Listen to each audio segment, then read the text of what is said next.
Okay, see question number 15। Question number 15। Question क्या कर रहा है? Question is saying that a cylinder and a cone have equal radius of their base and equal height if their curved surface area are in ratio 8:5, so that the radius and height of each has the ratio 3:4। ये कह रहा है तुमको कि दो चीज है, एक सिलेंडर है, ये सिलेंडर है, और यहीं पर एक कोन है।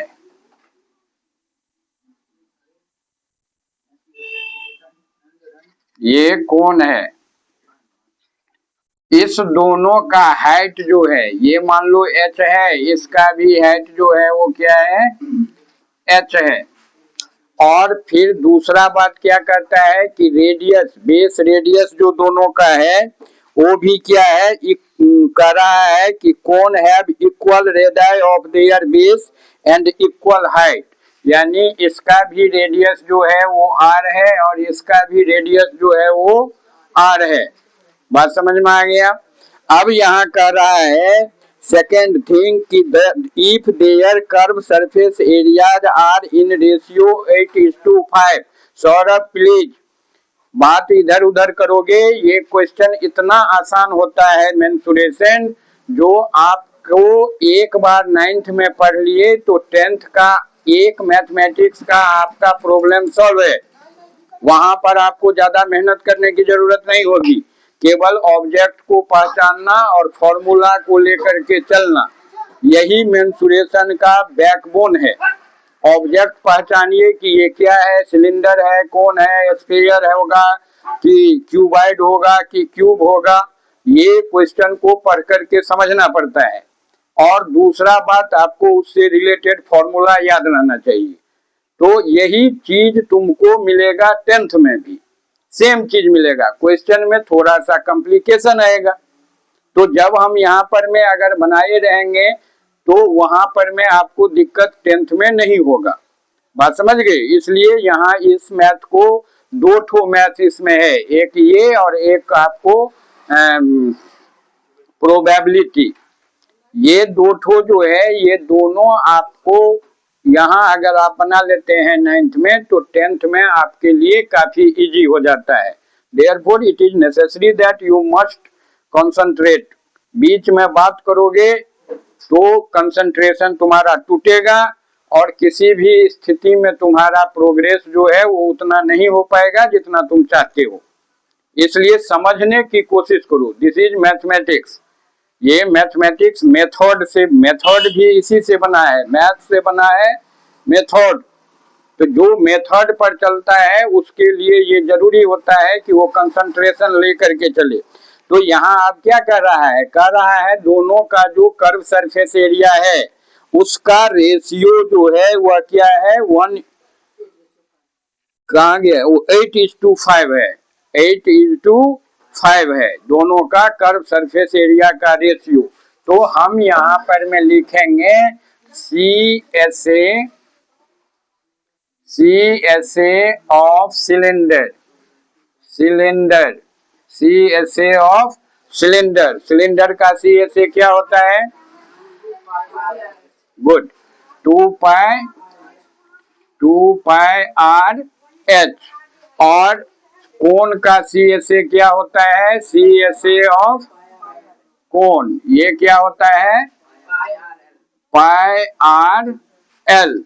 यहाँ पर में हमको हाइट दिया हुआ है, l जो है वो दिया हुआ नहीं है, तो यहाँ l के लिए हम लिख लेंगे यहाँ πr √h² प्लस r²। इसको इस फॉर्मेट में हम लेकर के चले आएंगे। अब क्या क्वेश्चन करता है कि रेशियो ऑफ दिस, ये जो दोनों का जो CSA है इसका जो रेशियो है वो 8:5 के फॉर्म में दिया हुआ है, दिया हुआ है ना। तो इसमें पहले सिलेंडर है और बाद में कोण है, इसका मतलब हुआ कि सिलेंडर न्यूमरेटर बनेगा और कोण जो है वो डिनोमिनेटर बनेगा। तो यहाँ लिखेंगे CSA of cylinder by CSA of cone, ये इक्वल टू हो गया कितना 8/5। ठीक है, अब यहाँ इसका फॉर्मूला में जो आया है 2πRH अपॉन हो गया तुमको pi R root under H² plus R², that's equal to 8/5।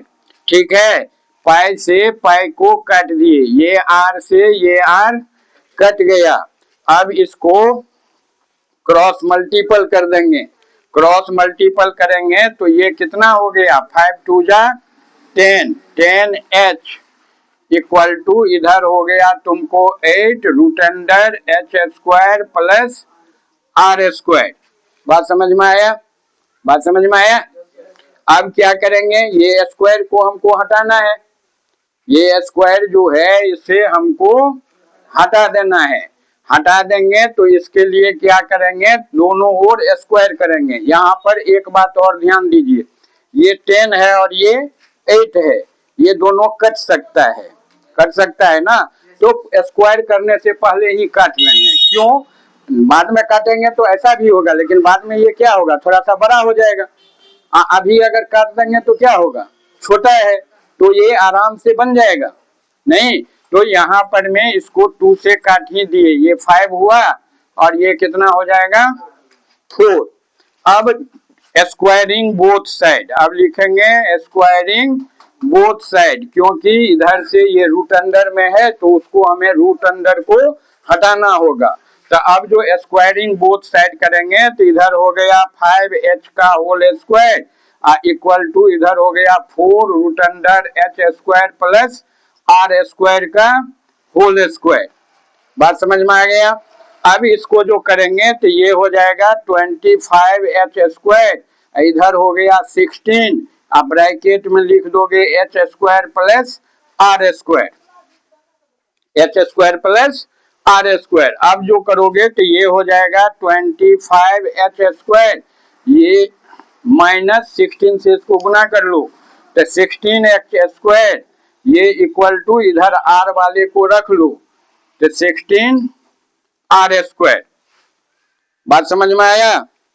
इसका कह क्या रहा है, radius and height of each has the ratio 3:4।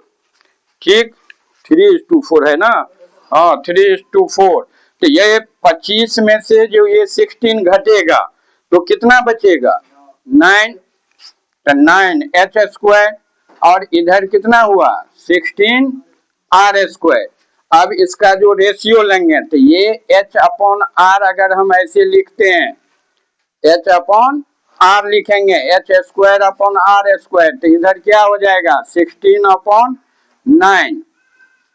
बात समझ में आया इसमें। लेकिन क्वेश्चन में तुम्हारा जो आंसर है उसमें कर रहा है 3:4, तो इसका मतलब क्या हुआ, तो ऊपर में R ही स्क्वायर लिखेंगे, ऊपर में इधर लिख देंगे ऐसे 9/16, इधर हो गया R²/H²। बात समझ में आया। अब इसका रूट हटाएंगे, स्क्वायर हटाएंगे, इसको हम ऐसे लिख सकते हैं 9/16 इक्वल टू इधर इसको हम R/H ऐसे करके स्क्वायर दे सकते हैं, दे सकते हैं ना। ये स्क्वायर हटेगा तो ये क्या होगा, रूट में आ जाएगी और इधर हो गया R/H, तो ये निकल के आया 3/4, ये हो गया R/H, तो R/H इक्वल टू 3:4 प्रूव्ड।